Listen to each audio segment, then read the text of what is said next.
This is Las Vegas Real Estate Now with local real estate expert Harvey Blankfeld. This is our monthly market update for June 2026. I want to remind you guys that when we do our monthly market update, the data I'm using is for single-family homes, and because that's predominantly where I work. And the other thing is a lot of the data that we're giving you for June monthly market update is actually May data. Yeah. So we're giving you the results from last month. So with that being said, let's talk about what we got. Currently available, we have 7,244 single-family homes. That's just a little bit higher than last month, and just a little bit higher than last year, too, at this time. We have 2,591 under contract, a little less than last month, a little bit more than last year. Not a big move either way. Sold in the last 30 days, 2137. That's up nice, a little, like 50 from last month, up a little over 150 from last year. Months worth of inventory, about 3.5 months worth of inventory, but same as last month. Our average days on market is 41. It was 45 last month. It was only 36 last year at this time. And our median sale price is $490. Now that's like the highest number we've seen in a little while. Last month it was $475. Last year at this time was $485. Let me point that out. Let me say that again. Last year was $485. This year is $490. Flat. It's the same number, guys. It's not. I mean, this is not a number that it could. You could reverse those numbers and everybody would buy it. It's the same numbers. Right. About 6 months ago, John Ingram convinced me to show everybody what the highest price paid and the lowest price was paid. These are for single-family homes, by the way. Oh, for May? Yeah, for June for this year. The highest price paid last month was $11,750,000. The lowest price was $67,500. I'd love to get a picture of that house. Yes. And that's a single-family home. Oh, it was not a condo. That's a single-family home in MLS. It was probably just wood. Yeah, piled up somewhere. I'm guessing because I don't know you can get land for that. I mean, had some sheetrock piled in there too. There might have been a touch of sheetrock involved with that. All right, let's take a look here. Now, here's our stack chart. Now, this is talking about the number of closings that we've had. And this goes back all the way to 2000. So this is the last 25 years, 26 years. And you can see our current activity is about on par with the last 3 years. It's a little behind, as a matter of fact, it's a little behind the last 3 years in terms of where we are in terms of number of closings of single-family homes. Significantly off from 2021 when we had a record year. But the number has been kind of creeping down. And we're seeing that's pretty much what we're seeing, about 2,000 homes a month. Is what we've been seeing for the longest time. And when you look at last year and you look at the numbers, they're right around that 2,000 or just even a little below it. We seem to be holding right at that same number. Okay, so with that being said, we'll talk about the next chart. And this is the median sale price. And this is the flattest line you'll ever see in the world. That is not moving. Look at that. I mean, this goes all the way back to May of 24, where in May of 24, 2 years ago, the median price was $474,500. It's $490,000, which is, in fact, the biggest number on the board that we have in the last 2 years, but only slightly higher than $488,995, which we had back in November. So it's just that same number. And 2 months ago it was $480,000. Last month it was $472,000. Now it's $490,000. So it's not like it's trending anywhere. It's bouncing. Right. It's just bouncing at that number. Okay. Let's see what else we got here. Okay, this is luxury. Oh, no, vertical. Vertical. I wanted to look at high-rise because I saw this chart and I said, man, this is a staircase. And what it is, it's a staircase going down. Yeah, it's heading in the wrong direction. Yeah, the vertical and high-rise market has really slowed. Mm-hmm. Again, from 21 when it had a record year, it's steadily fallen off. And I think that we're seeing one of our partners does a lot of business in the vertical element, and he's seen this. He said, yeah, Harv, the prices are really falling. Literally falling, not just slipping. They're really falling in the vertical market. And this is that COVID 2021? Yep, that's COVID. Yeah, that was a COVID year. And you know what that was? The activity was so high because people were getting out. Yeah. It wasn't they were looking to get in because they didn't want to be in a high rise. They didn't want to get in an elevator with anybody. I don't want to breathe my neighbor's air either. That's right. I didn't want to get in an elevator because some people may or may not be masked, and I don't want to. So that's what that was. That was not people wanting to get them. That was people want to get out of them. Gotcha. And so that's what we've seen. People have been getting out of them for the last 5 years or so. And I think that will turn at some point when people get past the hangover that we talked about earlier.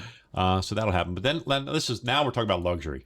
Okay, so when we look at the luxury volume, and you see that right now we're on record pace in terms of the number of closings at $1 million or more. We're going to probably have our best year ever on that, continually going up, while, again, regular volume overall on single-family homes is flat and slower. this is the one element that's really picking up.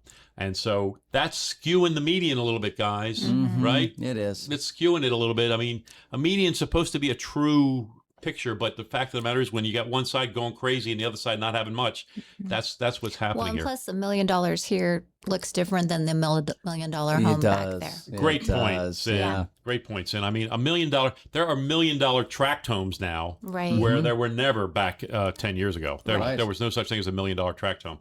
Now there are many, many, many tract homes that are $1 million. So the question is, we've asked this question many times when we talk about this particular chart, is $1 million luxury anymore? I mean, it's kind of a question. It's still that's a lot of money to spend on a house. It's a ton of money, and they're beautiful. It's a homes. great home. But we were talking about this a couple weeks ago, and it's really 1.5 almost now. Yeah, I think so. Is luxury in luxury sense. How's that? Let's just say that. And so what equity does for us is they show us what's happening 3 million and more, which I think is a great thing to do. So you can see that maybe we'll call it super luxury. You know, these are the homes. These are the homes that there. And when you go back to 2016, every single month was a single digit. Yeah, there was never. I think the most we had in any one month was 8. Yeah. And now the lowest we have is 17, and we've got 34 and 29. These are 3 million and more. And we're definitely going to have a record year there as well. We're way ahead of the previous high ends. And so that's going to be a big number too. And that's going to skew it. Now, here's my line graphs that I do every month. And I've got 3 lines here. One is homes sold.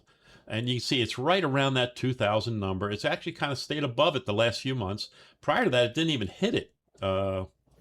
From June of last year to March, it didn't hit 2,000, and then the last 3 months we've been over 2,000, that's kind of encouraging. We're seeing the market. That's part of that balancing that we're starting to see.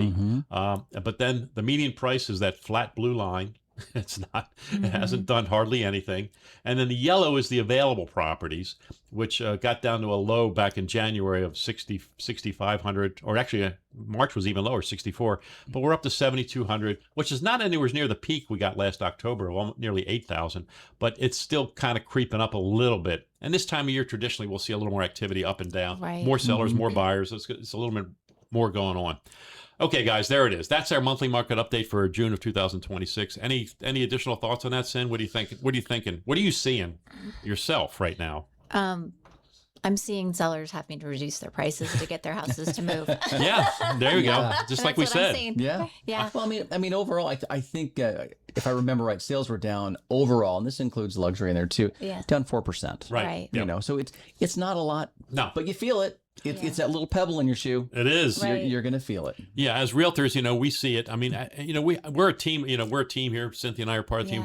Carly's part of a team, and as a team, so we get a general sense of what's going on in the bigger market because we have enough people doing things. We can get a segmental share, and so from that we get a feeling of what's happening out there in the market. And ideally, I think that the one thing I'm seeing is that buyers are starting to forget about the 3% mortgage rates. They're starting to understand and accept the fact that, well, maybe we're not going to get there again anytime in the near future. So if I really want to buy a home, 6% is not a horrible rate. It's just not. I'm sorry, it's not. It's below the overall median on that. And so maybe I just need to accept the fact that's what it's going to be. Yeah. Well, on the flip side, I still see sellers who want to move, but they're not because they have that great rate. Yeah. Yeah. So that's where our lack of inventory is coming in. Yep. Harvey, I've heard you say this so much, and I say this a lot as well.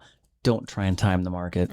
No. The timing in the market is you. What's important to you? If it's time to go, it's time to go. If it's time to stay, so if you want to remodel instead of move, do that. But don't time the market. We pay people to do those. We pay people to do that with their stocks. And don't try to do it with homes, especially right now. If there's wars going on, which we have wars, we've got also so much turmoil going on. It's going to be up or down each and every day. Your life has a market of its own. And if you try to time it with the overall market, if you try to wait to sell when the market's going to get to be in your favor, you might never sell. Correct. It might never happen, and you're just going to be in that same house, and you're going to later on you're going to regret it. You're going to say, "Gee, I wish I would have. Wish I could have." Yeah, some people can what do they say? Analysis paralysis. There it is. Yes. There it is.